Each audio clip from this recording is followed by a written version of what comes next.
नमस्ते साथियों, आप सभी का स्वागत है आपके YouTube चैनल झारखंड स्टडी में। तो आज हम लोग नया सीरीज जीएस का स्टार्ट करने वाले हैं, जिसमें हम लोग कुल 40 प्रश्नों का एक टेस्ट लेंगे और इसमें आप अपना स्कोर मुझे मेंशन करके बताएं। काफ़ी इंपॉर्टेंट सवाल है, अंदर से निकाले हुए सवाल है जो आने की संभावना ज़्यादा बढ़ा देती है सीजीएल के एग्ज़ाम में।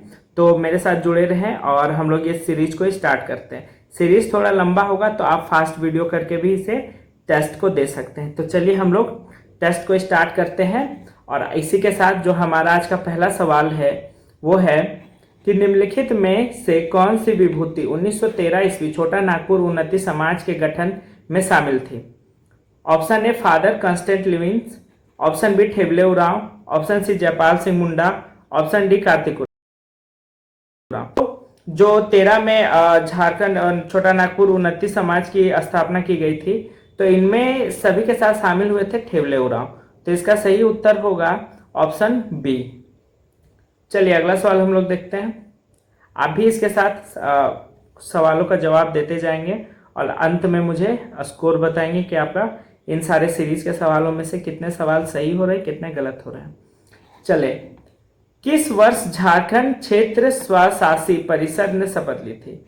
9 अगस्त 1995, 5 जनवरी 1995, 11 सितंबर 1987 या 30 दिसंबर 1991।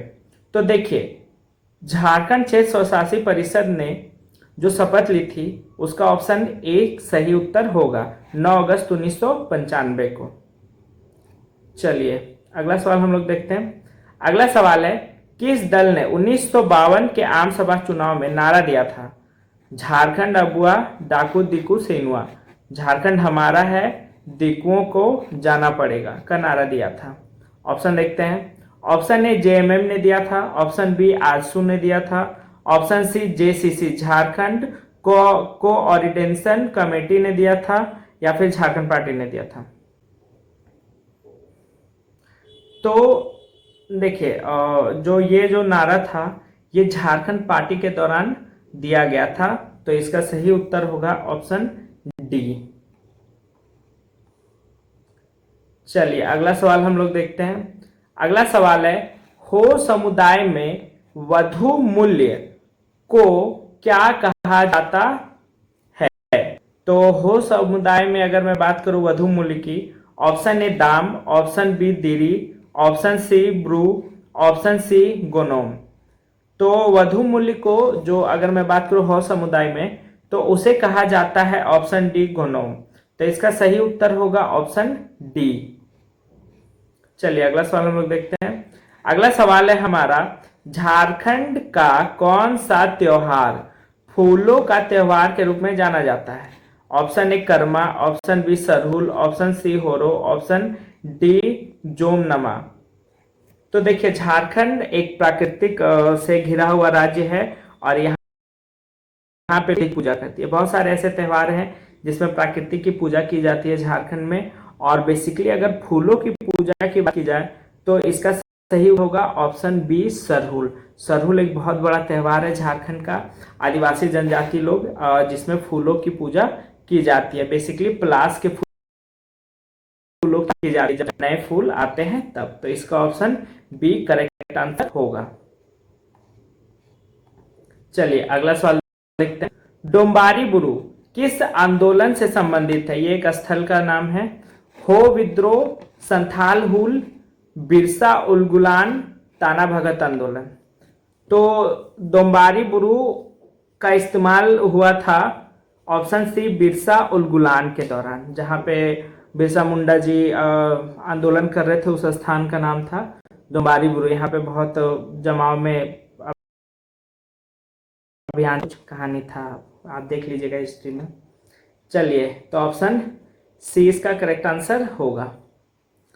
अगला सवाल हम लोग देखते हैं। अगला सवाल है, ब्रिटिश काल में सिंहभूम के किसानों से कुसुम और असम आदि पेड़ों पर रेशम और लाख उगाने के लिए एक विशेष कर लिया जाता था। इस कर को क्या कहा जाता, इस कर का क्या नाम था। तो देखिए, ब्रिटिशर्स के समय में सिंहभूम वाले इलाके के किसान लोग को कुसुम में रेशम और लाख ये सब उत्पादन करने के लिए कहा जाता था, और उससे उत्पादन का कर भी लिया जाता था। तो उस कर को क्या कहा जाता है, सवाल ये पूछ रहा है। आइए ऑप्शन देखते हैं हम लोग। ऑप्शन ए है दलकट्टी, ऑप्शन बी है जमाबंदी, ऑप्शन सी है रसद, ऑप्शन डी है चराई। चलिए बताइए इसका सही उत्तर क्या होगा। तो इसका सही उत्तर होगा ऑप्शन ए दलकट्टी। उस कर को दलकट्टी के रूप में कहा जाता था और लोग किसान उसे अंग्रेजों को देते थे। ऑप्शन ए इसका सही उत्तर होगा। अगला सवाल हम लोग देखते हैं। अगला सवाल है सौरिया पहाड़िया बेरू गोसाई की पूजा किस प्राकृतिक शक्ति के रूप में करते हैं। ऑप्शन ए सूर्य, ऑप्शन बी जल, ऑप्शन सी धरती, ऑप्शन डी वायु। तो जो सौरिया पहाड़िया जनजाति के लोग हैं वो बेरू गोसाई की पूजा सूर्य देवता के रूप में करते हैं। तो सूर्य की पूजा होती है उसमें। ऑप्शन ए इसका आंसर होगा। चलिए अगला सवाल हम लोग देखते हैं। अगला सवाल है हमारा मुंडाओं के पुरखा कहानी एक मौखिक परंपरा का हिस्सा है। इस परंपरा को क्या कहा जाता है। तो मुंडाओं की अगर पुरखा कहानी में बात की जाए तो उनकी बेसिकली मौखिक परंपरा का एक हिस्सा है, मतलब वो बता के ही कहानियों को जिक्र में मतलब सुनाया करते थे। तो उसे क्या कहा जाता है। ऑप्शन ए नागवंशावली, ऑप्शन बी सैया गीत, ऑप्शन सी सोसोबोंगा, ऑप्शन डी होर संवाद। बताएं इसका सही उत्तर क्या होगा।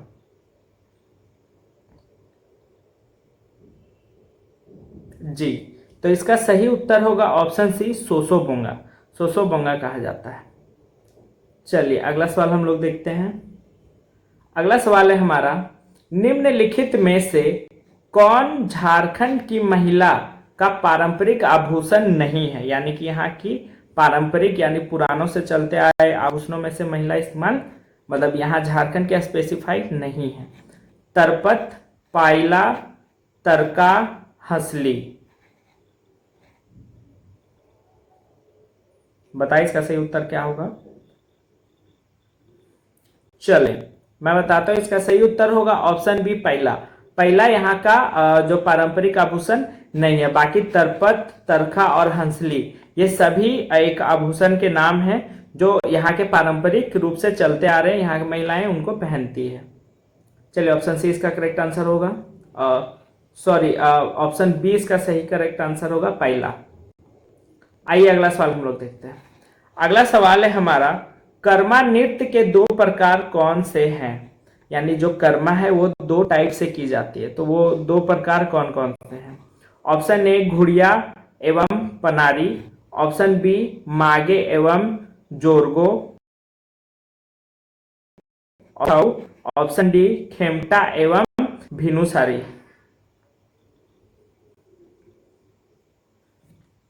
ये सवाल आपको कोई भी सीरीज में नहीं देखने को मिलेगा। ये सारे सवाल बहुत ही इंपॉर्टेंट भी साबित हो सकते हैं हमारे एग्जाम के लिए। तो आई होप कि ये नए सवाल आपको अच्छे लग रहे होंगे और आप मेरे जानकारी से बहुत कम लोग ये इन सवाल काफ़ी इंपॉर्टेंट हो जाते हैं सीजल के एग्ज़ाम से, क्योंकि एग्ज़ाम बहुत ज़्यादा हार्ड है तो डेफिनेटली सवाल भी हार्ड ही होंगे। तो इन सारे सवालों को मैं लेके आया हूँ। आई होप कि आपको ये अच्छा लग रहा हो। चलिए तो इसका सही है डी खेमटा एवं भिनुसारी। चलिए अगला सवाल देखते हैं हम लोग। अगला सवाल है झारखंड के किस स्थान पर राम रेखा धाम एक ऐसे स्थान के रूप में विख्यात है जहां प्रभु श्री राम वनवास के दौरान 2 बार आए थे। मतलब ऐसा माना जाता है कि जब प्रभु श्री राम वनवास के दौर पे चल रहे थे तो उस स्थान पे 2 बार आए थे और बेसिकली उसे राम रेखा धाम के नाम से भी जाना जाता है। तो वो धाम किस स्थान पर है। Santhal Pargana option A, option B Simdega, option C Sahebganj, option D Saraikela Kharsawan. बताएं इसका सही उत्तर क्या होगा। तो देखिए बेसिकली इसका सही उत्तर होगा ऑप्शन बी सिमडेगा। यह एक बहुत ही प्रचलित स्थान है झारखंड में और कहा जाता है कि यहाँ पे सीता माँ के बहुत सारे जो होते हैं ना चरण पादुका या फिर रहने के कुछ ऐसे मतलब सिंबल्स या फिर सांकेतिक स्थान है जिसे देख के लगता है कि हाँ उस समय सीता माँ, राम भगवान और लक्ष्मण भगवान यहाँ पे आए होंगे। तो इसका ऑप्शन बी सही उत्तर होगा। चलिए अगला सवाल हम लोग देखते हैं। अगला सवाल है, हो लोग को लड़का कोल किसने कहा? S R Tickell, M G Hallett, S C Roy या ई लिस्टर ने? तो हो लोगों को लड़का कोल किसने कहा था अपने समय काल में? चलिए बताएं इसका सही उत्तर क्या होगा। तो देखिए इसका बेसिकली सही उत्तर होगा ऑप्शन ए। ऑप्शन ए मैं बता दूं, ए आर टिकेल ने कहा था। अगला सवाल हम लोग देखते हैं। मटुरा कहानी जो मुंडाई लोक कथाओं का एक संग्रह है, इसके लेखक कौन है? मटुरा कहानी एक मुंडा लोक कथा का एक कहानी है, तो इसके लेखक कौन है? डोमिनिक बारा, भिखु तिर्की, मेनास ओडिया या रामदयाल मुंडा? बताइए इसका सही उत्तर क्या होगा।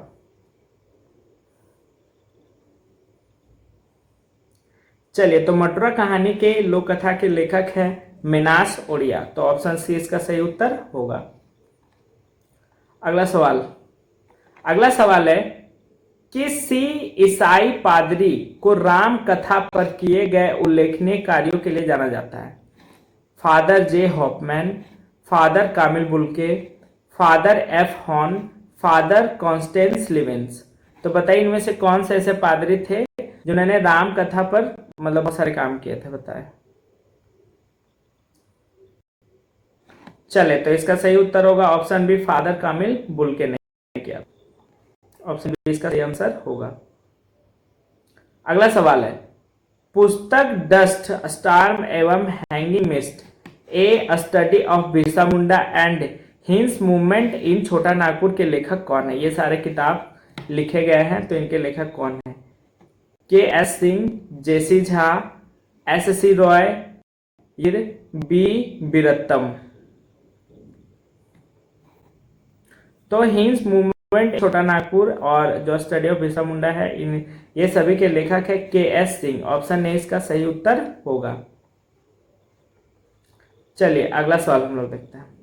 अगला सवाल है, पुस्तक यीशु चरित्र चिंतामणि ईसा मसीह की जीवनी को 1963 ईस्वी में नागपुरी में किसने लिखा? Option A, father J Hoffmann, option B, Matthew Ariyamel S J, option C, Stan P S J, option D, father Peter Shanti Barangi? तो देखिए बेसिकली ईसा मसीह की जीवनी की किताब जिसे नागपुरी में लिखा गया था, तो वो लिखे थे ऑप्शन डी, पीटर शांति बरंगी ने। तो ऑप्शन डी इसका सही उत्तर होगा। चलिए अगला सवाल हम लोग देखते हैं। चलिए अगला सवाल है हमारा, 1910 ईस्वी में प्रकाशित संथाल परगना जिला गैजेटियर के लेखक कौन है? PC Roy Chaudhuri, L S S O'Malley, J rid या ई इवांस प्रिचार्ड?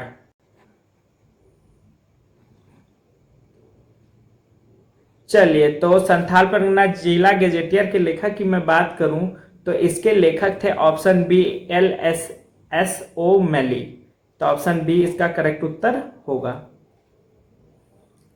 अगला सवाल हम लोग देखते हैं। अगला सवाल है, कांके में बिरसा कृषि विश्वविद्यालय में निम्न संकाय उपलब्ध है, यानी कि क्या क्या वहां पे करवाया जाता है? कृषि, पशु चिकित्सा विज्ञान, कृषि और वानिकी, कृषि पशु चिकित्सा और वानिकी सभी। चलिए बताइए इसका सही उत्तर क्या होगा। ये तो आसान सा सवाल हो गया।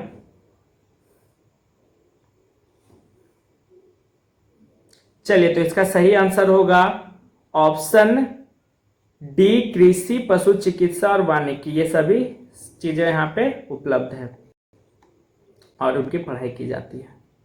अगला सवाल है, सही उत्तर को चिन्हित करें।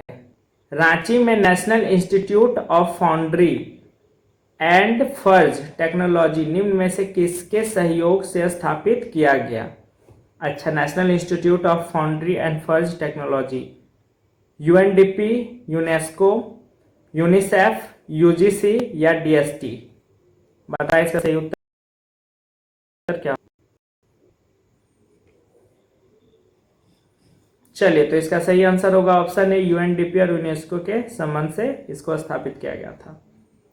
अगला सवाल हम लोग देखते हैं। मुगल काल में झारखंड के क्षेत्र किस नाम से जाना जाता था? ऑप्शन ए सुकरा, ऑप्शन बी कुकरा, ऑप्शन सी आटवी, ऑप्शन डी आरण्य। तो देखिए मुगल काल में बेसिकली जो झारखंड के क्षेत्र है उसे कुकरा नाम से पुकारा गया है, तो इसका ऑप्शन डी सही उत्तर होगा। चलिए क्वेश्चन नंबर 22 देखते हैं हम लोग। किस स्थल से प्राप्त शिलालेख से प्रमाणित होता है कि 9वीं शताब्दी में छोटा नागपुर के आसपास के क्षेत्र में गुर्जर प्रतिहारों का प्रसार हो चुका था? 9वीं शताब्दी के दौरान किस शिलालेख से पता चलता है? इटखोरी के, धनबाद के, सिंहभूम के या पलामू के? बताइए इसका सही उत्तर क्या होगा।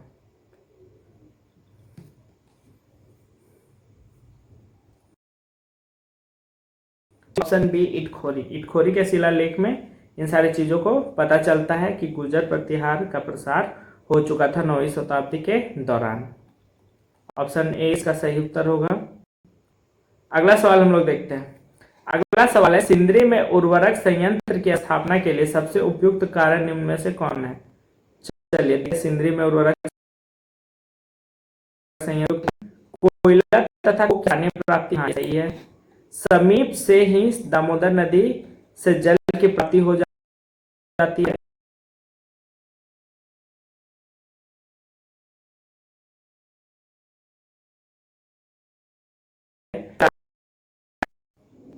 चले अगला सवाल है, निम्न में से कौन सा क्षेत्र अधिक लोकप्रिय हुआ है? Option A cricket, option B football, option C hockey, option D तीरंदाजी। तो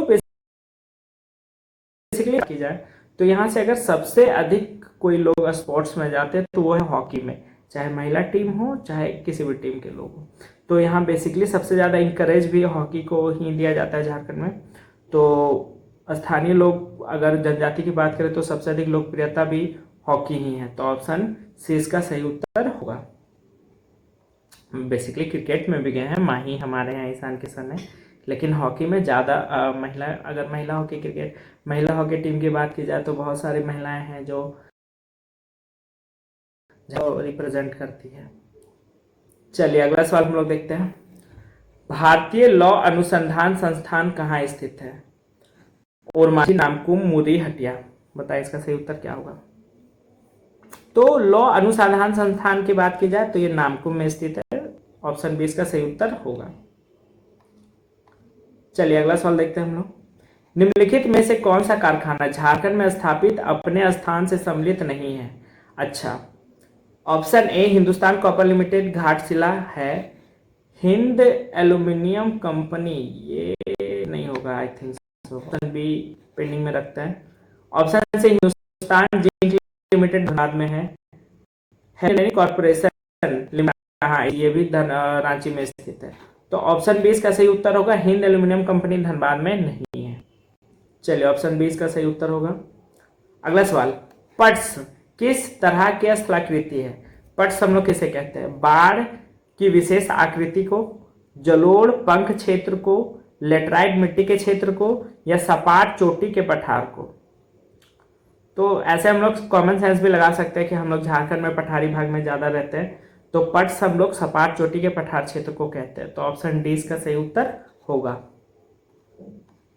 चलिए अगला सवाल देखते हैं हम लोग। झारखंड क्षेत्र में मुस्लिम शासकों के प्रवेश की मार्ग सर्वप्रथम निम्न में से किसने प्रशस्त किया था, यानी कि मजबूत किया था कि वहां से नहीं ज्यादा गुजरे मुस्लिम शासक? तो ऑप्शन देख लेते हैं। अलाउद्दीन खिलजी ने, ऑप्शन बी मोहम्मद बिन तुगलक ने, ऑप्शन सी फिरोज शाह तुगलक ने, ऑप्शन डी शेरशाह सूरी ने। चलिए तो इसका सही उत्तर होगा ऑप्शन डी शेरशाह सूरी ने किया था। अगला सवाल हम लोग देखते हैं। भारत छोड़ो आंदोलन की सबसे अंतिम घटना झारखंड में निम्न में से कौन सी थी? चलिए अच्छा सवाल है।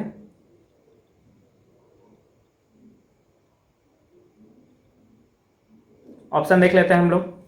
ऑप्शन ए हजारीबाग जेल से जयप्रकाश नारायण का निकल भागना, ऑप्शन बी 22 अगस्त 1943 को वाचस्पति त्रिपाठी की गिरफ्तारी, ऑप्शन सी ए बी दोनों, ऑप्शन डी इनमें से कोई नहीं। तो अगर मैं आखिरी मूवमेंट की बात करूं भारतीय आंदोलन की, तो इसका ऑप्शन बी करेक्ट होगा, क्योंकि जयप्रकाश नारायण पहले ही ये काम कर चुके थे।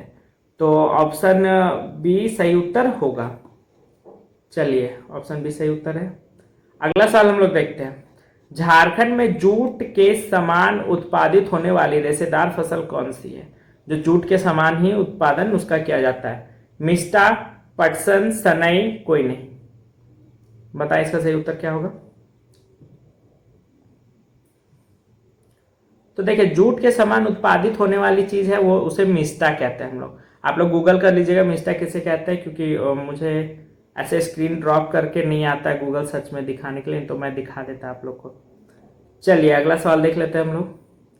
अगला सवाल है, जनगणना 2011 के अंतिम आंकड़े के अनुसार प्रदेश में कुल कृषकों की संख्या है। तो 2011 में जो जनगणना हुई थी उसके हिसाब से जो प्रदेश में कुल कृषक है, किसान है, option A 96,849, option B 20,13,62, option C 19,66,656, option D 14,43,959। तो ये तो पॉपुलेशन से हो गया सवाल। तो ये डेटा तो आपको याद रखना, ये इतना इंपॉर्टेंट भी मुझे नहीं लगता है। ये सारे सवाल, ये सवाल आएगी बेसिकली, इतना ज़्यादा डीपली नहीं पूछता, पुराना हो गया ये सारे सवाल। फिर भी इसका सही उत्तर होगा ऑप्शन बी 20,13,62 लोग यहाँ कृषक के आंकड़ों में आते हैं। चलिए, ये तो कोई सवाल ही नहीं है, ये तो कोई जन्म में नहीं आएगा सीरियल में। फिर भी हम लोग को पढ़ना काम है, नॉलेज के लिए भी हम लोग को जानना ही पड़ा, क्या पता आ जाए, क्योंकि सवाल का कोई गारंटी है। हम लोग थोड़ी ना एग्जामिनर है जो बैठ के सवाल बना रहे। सवाल बनाने वाला कुछ भी बना सकता है। चलिए सवाल देखते हैं। महेंद्र सिंह धोनी झारखंड के किस जिले के निवासी हैं? Option A Hazaribagh, option B Ranchi, option C Palamu, option D Giridih. तो बेसिकली MSD जिसे हम लोग महेंद्र सिंह धोनी कहते हैं, भारतीय पूर्व कप्तान थे, तो ये रांची शहर के रहने वाले हैं। तो ऑप्शन बी इसका सही उत्तर होगा। चलिए अगला सवाल देखते हैं। निम्न में से किस उद्यान में अनेकों प्रकार की जड़ी बूटियों और पौधों को संरक्षित किया गया है? तो जवाहर जैविक उद्यान, सृष्टि उद्यान, बिरसा भगवान बायोलॉजिकल उद्यान, या इनमें से कोई नहीं। तो बहुत सारे पेड़ पौधे और जड़ी बूटी को संरक्षित किया गया सृष्टि उद्यान में। तो ऑप्शन बी इसका सही उत्तर होगा। चलिए, एक कूट का सवाल है, चयन करें, यानी हमें मिलाना है एल्युमिनियम, तांबा, जस्ता, बारूद, ये सब मिलाना है। कौन कहाँ पे है? अच्छा, चलिए तो देखते हैं ऑप्शन। अच्छा, ये ऐसे करके, अच्छा समझ गया। तो एल्युमिनियम की बात करूं तो एल्युमिनियम आ जाता है रांची में, तांबा उद्योग आ जाता है पूर्वी सिंहभूम में, जस्ता आ जाता है धनबाद में, और बारूद उद्योग आ जाता है बोकारो डिस्ट्रिक्ट में। तो इसका नंबर होगा 2, 4, 1, 3। तो आइए हम लोग देखते हैं 2, 4, 1, 3। ऑप्शन बी इसका सही उत्तर होगा। देखिए एक बार मैं समझा देता हूँ। एल्युमिनियम उद्योग रांची में है, तांबा उद्योग पूर्वी सिंहभूम में है, जस्ता उद्योग धनबाद क्षेत्र में मिलता है, और बारूद उद्योग आपका बोकारो क्षेत्र में, बोकारो के जो गोमिया वाले क्षेत्र है वहां पे इसको बनाया जाता है। तो इसका सही उत्तर होगा ऑप्शन बी। चलिए अगला सवाल हम लोग देखते हैं। अगला सवाल है, प्रदेश में प्रारंभ की गई हाथी परियोजना के विस्तार कितने जिलों में है? हाथी परियोजना कितने जिलों में चलाया जा रहा है? 3, 4, 5, 6। चलिए बताइए सही उत्तर क्या होगा।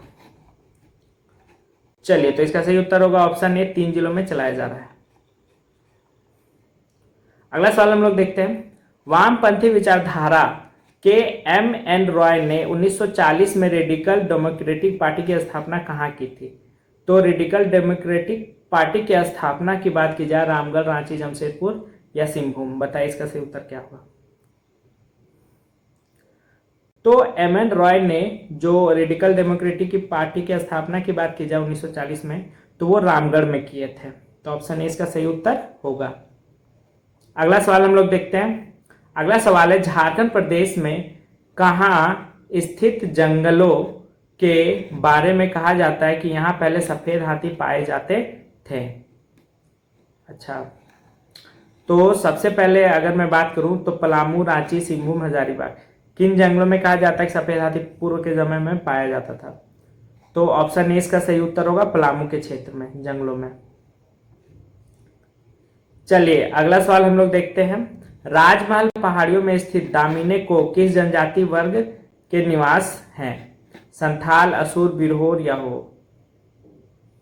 दामिने को के वर्ग की बात की जाए तो वो संथाल के हैं। तो ऑप्शन ए इसका सही उत्तर होगा।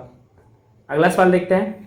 अगला सवाल है, हल्दर कृषक अस्थायी कृषक समूह के अंतर्गत निम्न में से कौन सी जनजाति शामिल है? Option A Santhal, option B Munda Oraon, option C Ho, option D उपरोक्त में सभी। तो सही उत्तर होगा उपरोक्त में सभी, सभी शामिल है इसमें।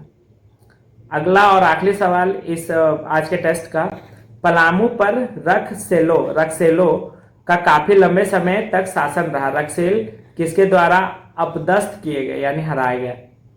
चेरों के द्वारा, खरवार के द्वारा, गौंड के द्वारा या इनमें से कोई नहीं, किसी के द्वारा नहीं। चलिए, तो इसका आंसर मैं आप लोग से कमेंट बॉक्स पे चाहूंगा इसका आंसर क्या होगा, और इसका आंसर मैं अगले वीडियो में बता दूंगा टेस्ट के दूसरे सीरीज में। आप लोग मुझे कमेंट करके बताओ कि रक्सेलो को किसने अपदस्थ कर दिया था, चेरो, खरवार और गौंड तीनों में से किसने। और इसी के साथ मैं आज का टेस्ट आज समाप्त करता हूँ। आप मुझे कमेंट बॉक्स पर बता के जाएं कि आपका इस सीरीज में कितना सही उत्तर लगा है। और आपको अगर ये वीडियो अच्छा लगा हो और आप मेरे साथ जुड़ के आगे पढ़ना चाहते हैं तो मुझे सब्सक्राइब कर सकते हैं। बाकी आपकी मर्जी। तब तक के लिए हम लोग मिलते हैं अगले सीरीज के अगले वीडियो पे। बहुत बहुत धन्यवाद। अपना ख्याल रखें।